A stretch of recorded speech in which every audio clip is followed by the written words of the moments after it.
Marriage అనేది? అలా ఏం కాదు, నాకు ఫస్ట్ చూడడానికి వచ్చింది అనమాట. Arrange marriage. Inter first year ఉన్నప్పుడు మ్యారేజ్ అయిపోయింది. ఓకే. 17 years. అందుకనే మేమిద్దరం కూడా అంత ఓకే దగ్గర దగ్గర కనిపిస్తుంటాం. ఈయన ఫీల్ అవుతున్నట్టున్నారు ఇంత మాట్లాడలేదు. ఆయన మాట్లాడి చూద్దు అనుకుంటా ఉంటాడు అనమాట. అవునా? ఎందుకలా? నువ్వు మంచిగా రీల్స్ చేస్తా ఉంటావు కదా, చాలా యాక్టివ్ గా. మీ అక్క చెప్పింది మాట్లాడు, ఒకసారి ఏదైనా చేయొచ్చు కదా మా కోసం. మాట్లాడవా? కాదు, మీ అక్క అది ఒకటే ఇచ్చిందా నీకు హెడ్ ఇలా ఎలా ఓపెన్ అని? కెమెరా ముందున్నప్పుడు అలాగే సిగ్గుపడుతుంది.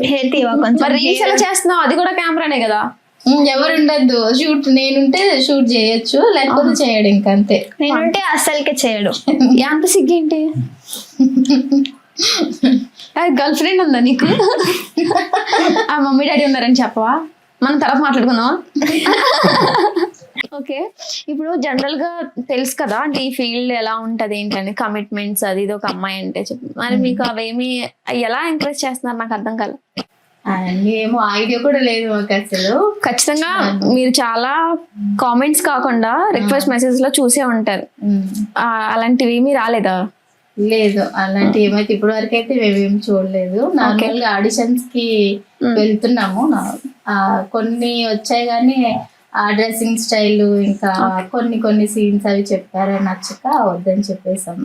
వాళ్ళే అన్నారు ఇంకా పేరెంట్స్ తో వచ్చి ఆడిషన్ ఇచ్చింది ఫస్ట్, మిమ్మల్ని చూస్తున్నావు అని. ఓకే అనిపించింది. అలా ఒంటరి కూడా వెళ్ళి ఇస్తారు ఆడిషన్స్ అని కూడా ఎప్పుడు పంపించలేదు ఇంతవరకు. బయటికి వెళ్ళేదని నేను ప్రతి దాంట్లో నేను వెళ్తా ఉంటాను అనమాట.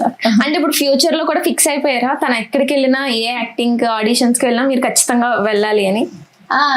తనే ఉంది అంటే ఖచ్చితంగా నేను మాక్సిమం ఎప్పుడో ఒక్కటి కూడా రాకుండానే చూసుకుంటాను. నా పనులన్నీ కూడా పక్కన పెట్టేసి తనతో పాటు ఉండడానికే చూస్తుంటాను. పాపం ఆయన పరిస్థితి నాకు అర్థమవుతుంది.